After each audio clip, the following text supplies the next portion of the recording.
Aquí estoy de nuevo frente a ustedes después de un año muy largo, un poco pausado quizás, más que largo. Les vengo a contar mi experiencia y después de muchas tomas fallidas de inicio, creo que iré directo al grano. Así que acá voy. El 24 de agosto, el 24 de diciembre, 25 creo, en Navidad, fue Navidad, 24-25 de diciembre del año pasado, me dieron el diagnóstico de cáncer a la sangre, una leucemia.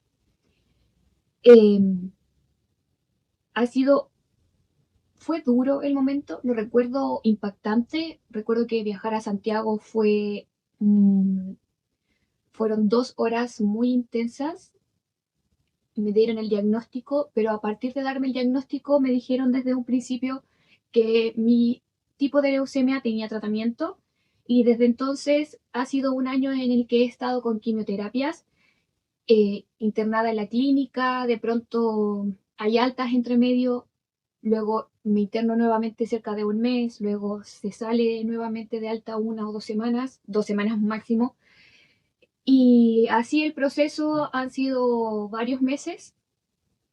eh, de enero a septiembre de este año y logré alcanzar a tener un total de 5 ciclos de quimioterapia. Bueno, como ven, ya tengo el pelito un poco más crecido, eh, y creo que el proyecto de retomar nuevamente mi canal es personal. Y creo que, bueno, uno puede decir siempre es personal porque, claro, tú decides enfrentarte a la cámara, pero esta vez decido enfrentarme realmente a la cámara y me miro a mí misma y si me sirve para reflexionar. Este canal servía para reflexionar y hablar sobre libros. eh, quiero que aún lo sea, quiero que aún sea así, pero lo que me ha enseñado este proceso es que tengo que tomar las riendas de mi vida y dirigirme hacia un lugar y no puedo comenzar como a desvariar, que es lo que hago generalmente, aunque son cosas que me gustan y me apasionan, como que pienso que en algún momento de mi vida puedo ir reencontrándome con ellas y creo que el arte es eh, en donde puedo hacer calzar todo lo que me gusta, porque puedo expresarlo y puedo expresar mis conocimientos de de todos mis intereses y creo que es ahí en donde voy a dirigir mi vida eh, ahora como sobreviviente de cáncer. Es ahí en donde he decidido poner toda mi energía y es una decisión que he tomado hace poco y bueno, no sé si eso les interesa porque ya es algo personal de mi vida, nunca he hablado sobre mi vida personal, creo. Pero pienso que hay muchos canales que hablan sobre libros y probablemente lo que sí se espera de un canal es conectar con la persona que está detrás de la cámara y quizás sí tengo que hablar un poco más de mí para que puedan conectar con mi persona. Para mí mi canal es como chiquitito, pero también es algo a lo que le puse mucho esfuerzo y ya no me voy a dar la paja de maquillarme demasiado cada vez que grabe video, ni de vestirme especial para la ocasión, que sí lo hice, porque estaba pintando, entonces estaba con ropa de obrera y iba a manchar todo probablemente, y así que me tuve que cambiar de ropa y qué sé yo, y también me maquillé un poquito, pero el lugar en donde grababa lo transformé en un taller, ya que en este proceso de quimioterapias y al estar hospitalizada, creé también una especie de pyme eh, en donde empecé a hacer cosas a crochet, eh, y transformé el espacio donde grababa este canal y donde grababa inquietamente en mi taller personal y como he decidido estudiar artes, en el futuro va a ser también el lugar en donde vaya a trabajar o a hacer trabajos y actividades que supongo yo voy a tener que hacer en el momento de estudiar en el Bellas Artes. Así que me improvisé este nuevo set que básicamente es una cama y un fondo bonito y ya está, y voy a estar yo hablando de mí misma, mi proceso de sanación y libros. Eh, Así que eso, también les quería comentar que, bueno, mi tipo de cáncer, ¿y por qué lo digo? Porque también he ido dejando constancias en mi canal, perdón, en TikTok, haciendo videos y la gente me pregunta, y ha habido personas que sus familiares los han diagnosticado con la misma enfermedad y me quieren consultar y hacer preguntas y consultarme que si me suplemento, que cuántas fueron las quimioterapias. Y primero recordarles que aunque la leucemia creamos que es una, en verdad hay muchas. Y, y hay como diferencias genéticas en cada una de ellas que pueden hacer que el cáncer sea más o menos agresivo. La leucemia puede ser crónica o puede ser aguda, en mi caso fue aguda. Eh, y digo que estoy en proceso de sobrevivir al cáncer porque si bien mis quimioterapias terminaron y mi remisión fue a partir de la primera quimioterapia y ya luego las quimioterapias siguientes fueron como para terminar eh, los ciclos correspondientes, digamos, al protocolo que se tenía que seguir por mi enfermedad, sí hay que ir manteniendo una constante eh, tengo que mantenerme en constante contacto con mi médico y hacerme constantemente evaluaciones médicas y exámenes de sangre, primero para saber si mi médula va mejorando, que sí, excepto en un área que son las defensas, que las he tenido ahí medias un poco flacuchas. Eh, ¿Y por qué estaba diciendo esto? Ah, genética, todos cánceres diferentes. No me acuerdo, me fui. Eh, puede, ya me acordé, puede el cáncer volver. Y mientras más tiempo pasa, es como que mientras más tiempo pasa, menos probabilidad hay de que el cáncer vuelva. Pero suele suceder en este tipo de cánceres, en este tipo de leucemias, sean crónicas o sean agudas. Bueno, no sé, las crónicas, la verdad, eh, en que puede volver el cáncer. En mi caso, no tuve que pasar por trasplante de médula, no fue necesario. Hay personas que sí tienen que pasar por trasplante de médula y en ese caso los tratamientos de quimioterapia son diferentes a los que yo recibí porque tienen la intención de directamente matar la médula para meter células de una médula nueva que no tiene cáncer y no va a producir ese cáncer. En mi caso, eh, la genética de mi cáncer permite la posibilidad de que este no vuelva a reaparecer. ¿Y qué es lo que yo estoy esperando en este momento? Que el cáncer no vuelva. Y para eso hay que esperar el tiempo y bueno, las probabilidades creo que están a mi favor. Eh, Así que eso, me pone un poco nerviosa hablar de esto ahora que lo pienso, como que me fijo en mi cuerpo y es, es duro pasar por el proceso, como estar tanto tiempo hospitalizada, pasar por las quimioterapias que son muy fuertes y dañan todo tu cuerpo y afectan tu médula, tu visión, tu gusto, tu tacto, afecta cada parte de tus células, de tu cuerpo. Literal, describir cómo se siente la quimioterapia es sentir que te meten un químico dentro. Y la quimioterapia, para quien no sabe, es simplemente una bolsa de líquido que pasa por tu sangre. Es como cuando te pasan un suero, esa es la quimioterapia en mi caso.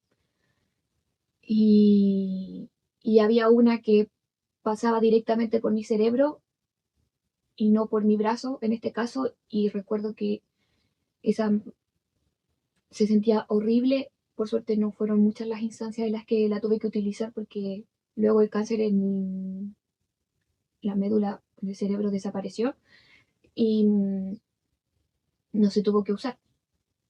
Pero son intensas. eh, el, el tratamiento es intenso.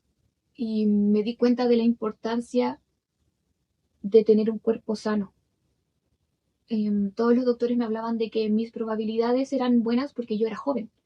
Y claro, porque no tenía ninguna enfermedad de base, tenía buen peso, no tengo diabetes, no tengo hipertensión, nunca había sido operada antes, no fumo, no bebo. cigarro. Y también, si tuviera que dar un consejo, sería que mantengas sus cuerpos sanos, pero no para no enfermarte, sino que para cuando te enfermes, porque en algún momento te vas a enfermar, ya sea aquí o, o de viejo, ojalá, tu cuerpo esté lo suficientemente resistente para soportar un tratamiento fuerte.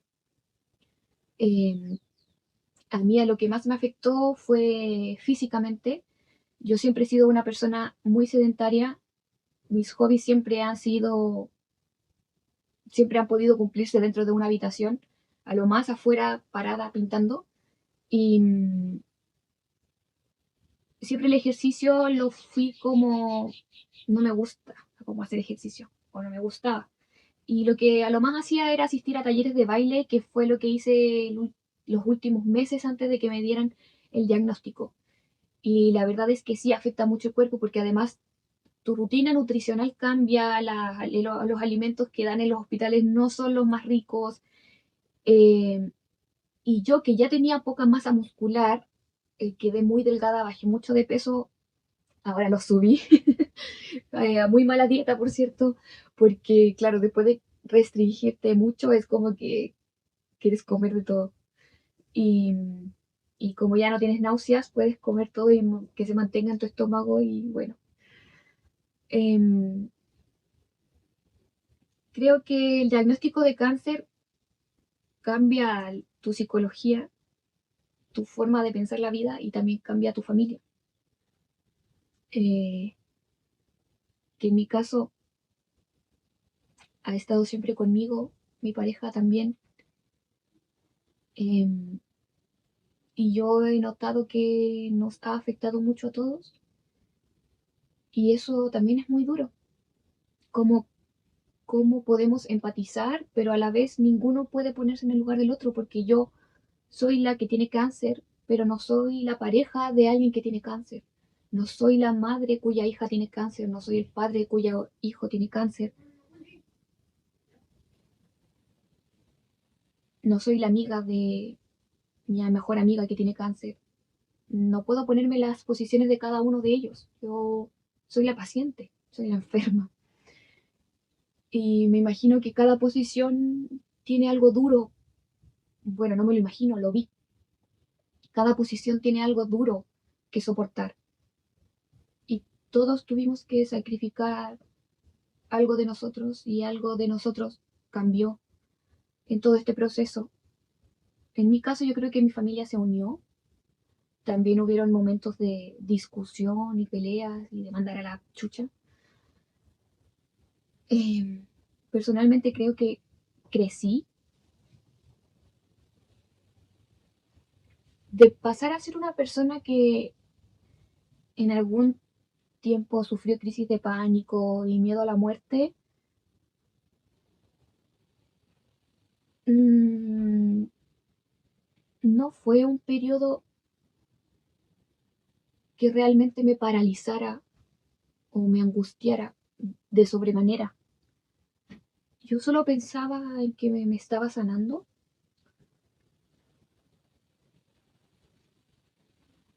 Eh, Igual es duro no estar al 100% de salud. Recuerdo que después de mi primera quimioterapia y tener mi primera alta, salí sin poder caminar y eso igual es duro para la familia, como verte bien y en un mes verte que has bajado de peso, que estás blanca, que no puedes moverte, es potente. Que me tenían que llevar al baño, llevarme a la cama de vuelta. Son cosas duras, fuertes. No sentí que el diagnóstico de cáncer fuera un castigo, no sentí rabia, que se puede sentir rabia. Se puede sentir rabia contra la vida, contra Dios, si crees en Dios, contra el universo. Para mí el diagnóstico de cáncer fue más una lección. Esto es una reflexión muy personal. No cuestiono ninguna forma de tomarse el diagnóstico. Creo que no es cuestionable. No puedes ir a decirle a alguien que está sufriendo cáncer como, oye, pero tómatelo de esta forma o no seas tan pesimista. No, como, no. No sabes lo que esa persona está viviendo o lo que está pasando. No, no puedes tener la patudez de decirle a una persona que está con un diagnóstico fuerte de alguna enfermedad cómo debe de sentirse. Eso es algo que uno tiene que pensarlo por uno mismo. Y yo anteriormente al diagnóstico era una persona muy deprimida. Era una persona a la que le costaba mucho la vida. Y justo 2 días antes de mi diagnóstico yo leí mi diario de vida y decía que ya no quería seguir viviendo, que no le encontraba sentido a la vida, que la encontraba insoportable, muy difícil de vivir. Y a los 2 días me dieron el diagnóstico de cáncer y fue como, bueno, no te querías morir, aquí tienes una enfermedad catastrófica, ¿no? Y yo no sé si estaba bueno, sí, estaba deprimida. Y cuando menciono que el cáncer me llegó a dar una lección de vida es porque realmente te hace ver las cosas con otros ojos. Quizás te hace querer rendirte, la verdad. Y lo entendería, porque el tratamiento es súper fuerte y si a mí me volviera el cáncer en un hipotético futuro y tuviera que pasar por el tratamiento de nuevo y otras quimioterapias, iría con no iría con el mismo carácter, creo. No, no sé, porque igual me pasaba que cuando llegaba a la clínica era otra persona. El día anterior a hospitalizarme nuevamente, recuerdo que me ponía muy nerviosa.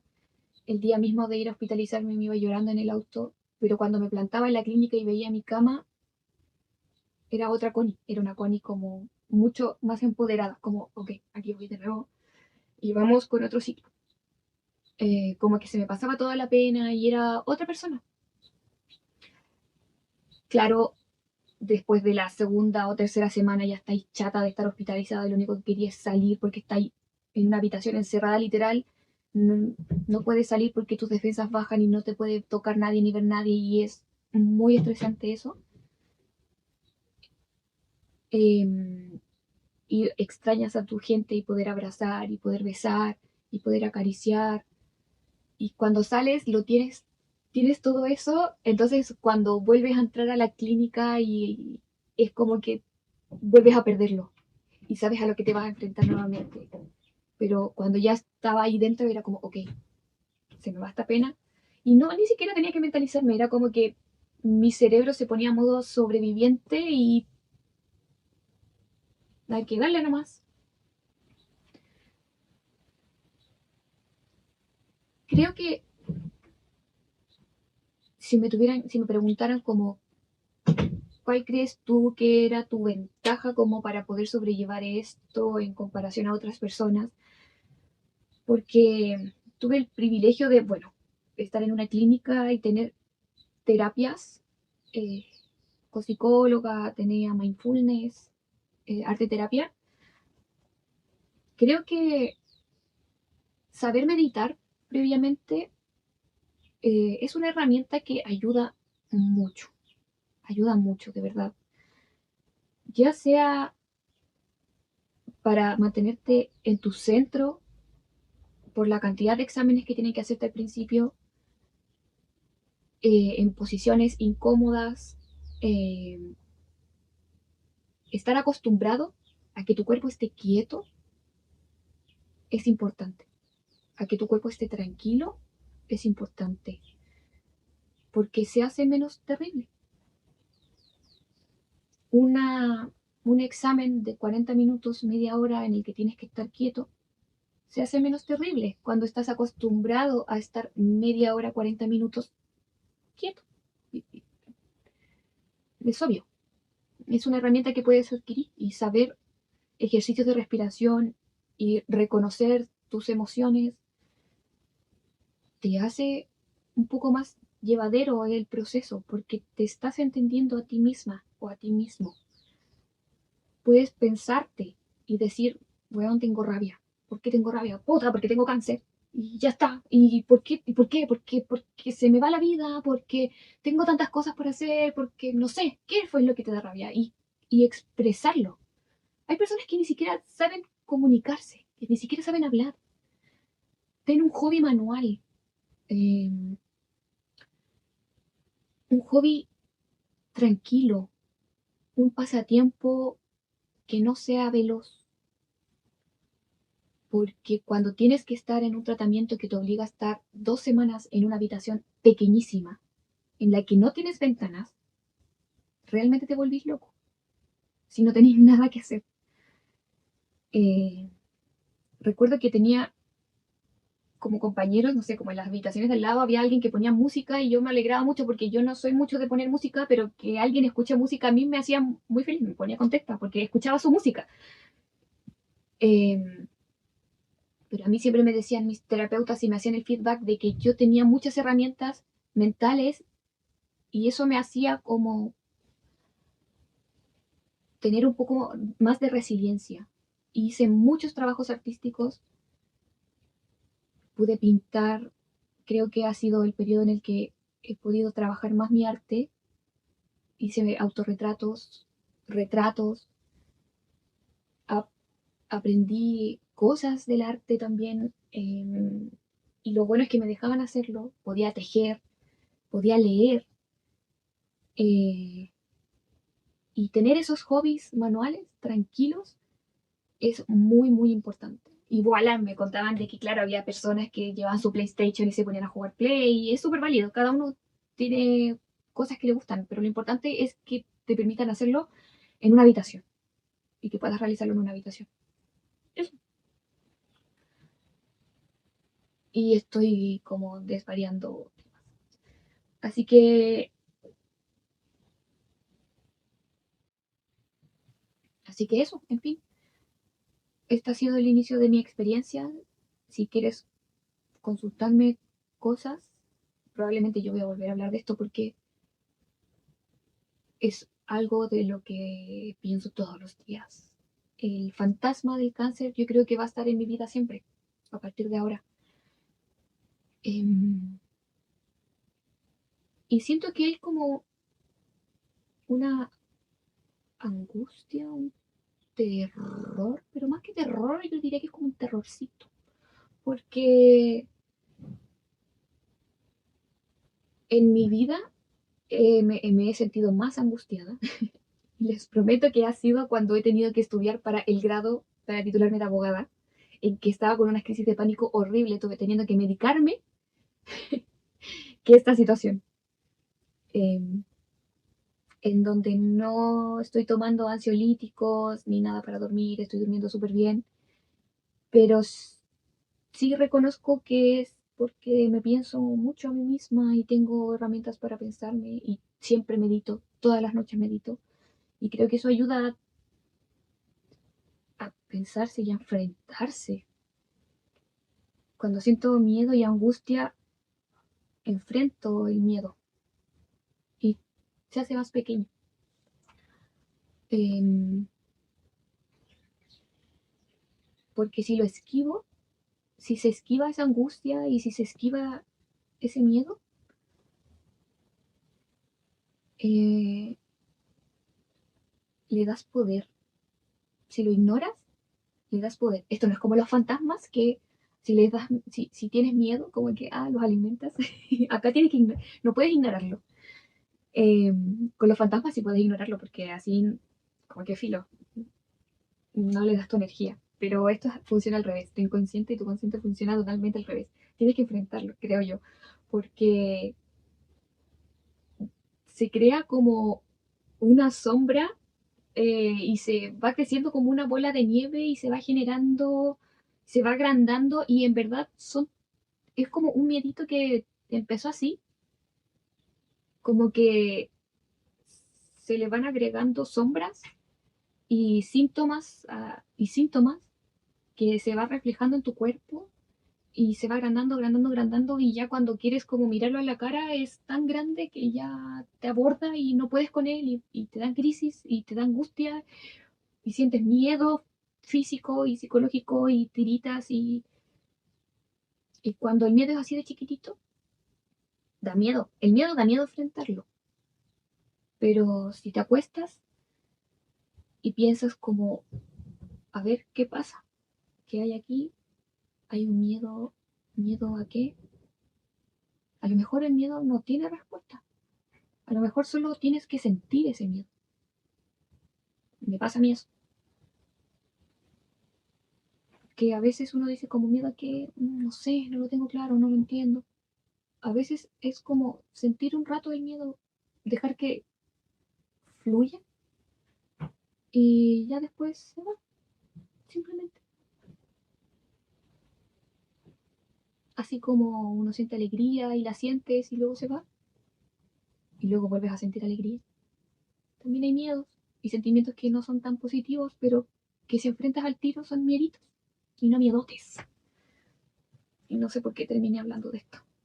Parece canal de autoayuda. En fin. Como este era un canal de libros, y gracias por llegar hasta acá, me regalaron un libro que encontré muy bueno y que fue muy bien catalogado. Y la verdad es que fue como un éxito. Pero yo empecé como a leer qué decían las críticas malas. Como a las personas que no les gustó el libro, ¿por qué no les gustó? Y, y creo que lo que más congeniaba en esas críticas era que decían que el libro era muy predecible desde el principio, como que se lo veían venir, el final. Y me di cuenta de que, claro, quizás para alguien como yo, que no estaba como tan adentrada al género de esta novela, que estamos hablando de La paciente silenciosa, eh, quizás es un libro como para novatos, eso sentí yo, que es como, esa novatada, mejor léete este libro, como que, eso, mejor te recomiendo este otro. Yo creo que este libro es como ese. Bueno, debo decir que a mí me gustó mucho, pero me gustó mucho porque eh, por el proceso que estaba pasando, me sentí como un poco identificada con la paciente silenciosa. ¿En qué sentido? Porque está, bueno, para quien lo leyó, me entenderán. Más me hizo sentido como, en verdad me gustó el libro, la intensidad, y con esto no estoy diciendo que este libro sea un ejemplo de relaciones, que para nada, de hecho no. Eh, pero sentía que el protagonista vivía como con una intensidad su vida de una manera muy egocéntrica, eh, con esta idea de yo quiero salvarla a ella porque me creo entero capo y yo la voy a salvar y yo la puedo hacer hablar y no sé qué. Y yo sé que yo lo voy a lograr y yo soy demasiado seco. Y, y bueno, resulta que el loco era un acosador prácticamente. Eh, Me gustó como la intensidad del personaje porque, bueno, no solo me gustó el personaje, sino que además me sentí identificada con la paciente, que era lo que estaba diciendo antes, porque es pintora. Y ahí como que yo, como que me logré como encasillar inmediatamente en esa posición de un artista. Y que además trabajaba con un amigo que era su galerista y que le exponía sus obras y también hablaba como de las pinturas que ella tenía. Y eso me llamaba mucho la atención. Entonces desde ese momento como que ya me enganchó el libro. Es como que, soy yo. Y, y te hace pensar que esta loca, que es como una persona apasionada, también muy apasionada y muy enamorada de su pareja.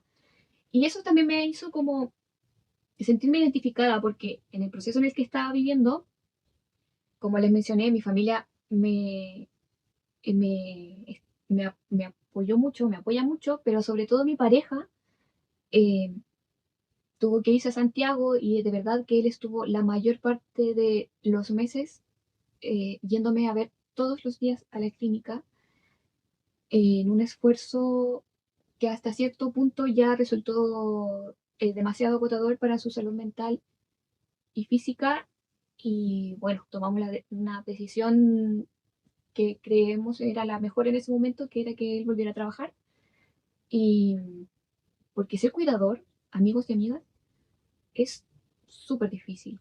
Que tu atención, que la atención de una persona gire en torno a solo un sujeto y toda tu preocupación y atención está en torno a ese sujeto que además está enfermo, que además tiene una enfermedad mortal, porque además socialmente el cáncer es como ¡ah! Cáncer igual a muerte y estar así como, oh, no me lo imagino. Bueno, entonces, dada mi situación personal, me sentí identificada con esta paciente, con esta protagonista, pintora, muy enamorada de su pareja, eh, pero que resulta que mata a su pareja. Y uno se pregunta cómo una mujer tan enamorada y que tiene a su marido totalmente idealizado puede llegar al extremo de asesinarlo. ¿Cachai? Como, ¿cuál es el vuelco que dio su vida para llegar a matarlo? ¿Qué pasó ahí? ¿Qué le pasó a su mente? Entonces, ese, eso para mí fue como lo interesante, como qué pasó. Eh, y claro, hay críticos, canales mucho más experimentados que los míos, que el mío, que decían que evidentemente ya se veía venir como el final del libro y que era obvio que el juego pasado, presente, era el sujeto todo el rato y que, bueno, no sé si hace tanto spoileros o no, bueno, no sé, y que era obvio.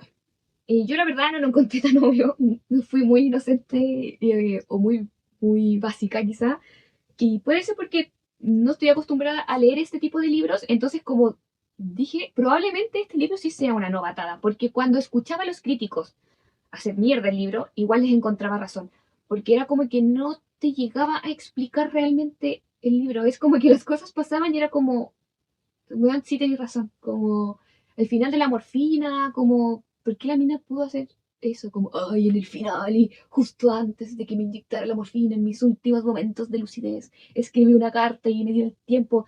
Como imposible, como what the fuck, y es como, weón, sí, es verdad, ¿por qué pudo haber hecho eso? No, no tiene sentido. Como que hay cosas que se le salen de la lógica y no tiene, no, es como que faltó un poco de investigación. Y esas cosas, esos detallitos como que no se perdonan tanto a un buen escritor. O que se metan temas tan psicoanalíticos y al final no te los resuelva. Eso también lo había notado anteriormente sin que me lo dijera nadie.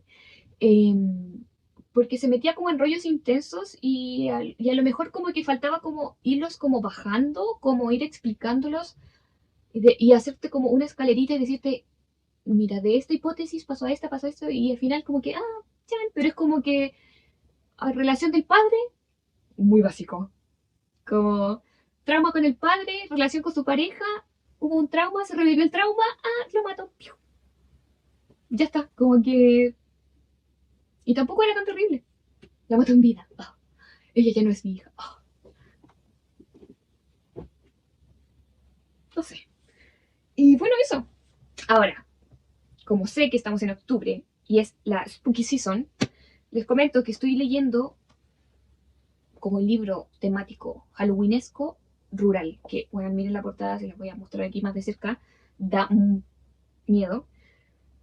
Pero no juzgué al libro por su portada, lo juzgué por lo que decía acá atrás. Y obvio que cuando dice, obvio que cuando los temas transcurren en la dictadura chilena, a mí de inmediato me llama la atención. Eh, Así que fue como, wow, un libro de terror que transcurre en un personaje que hizo cosas en la dictadura y además me está llamando la atención porque generalmente he leído libros eh, no sé, de Bolaño, del MBL, que claro, te ponen como personaje principal al, digamos, al revolucionario. Aquí el personaje principal era el que estaba del lado de los malos, de los malos. Mm, ah, Era el que estaba del lado de los malos directamente. No hay que poner aquí entre comillas. Del lado de que mataba gente y del lado de que torturaba gente. Entonces, ese simple cambio de vamos a leer me gustó, porque es como que, me cambia un poco la perspectiva de lo que estoy acostumbrada a leer respecto a cosas de esa época, que son varias. Entonces, eso. El próximo video va a ser de este libro, de lo que me pareció, y además voy a hacer un recuerdo del libro que leí el año pasado o antes pasado, que se llama Distancia de Rescate, que es un libro de una argentina, cuyo nombre no recuerdo ahora, lo voy a poner acá abajito, y que también ha sido muy elogiada ella por los libros que ha escrito, y en especial este porque es una temática como relativamente nueva que habla del terror medioambiental. Ya tengo un video sobre ese, por eso solamente lo vamos a recordar y vamos a hacer una reseña de Rural, a ver qué está sucediendo. Además que me gusta que hable como de un poco mitología chilena, que me gusta ese rollo. Así que está bien. Así que eso, ha durado más de lo que creí este video, pero bueno, ya está. Si te quedaste hasta aquí, muchas gracias. Dale like, comenta, suscríbete y nos vemos en el siguiente video. Chao.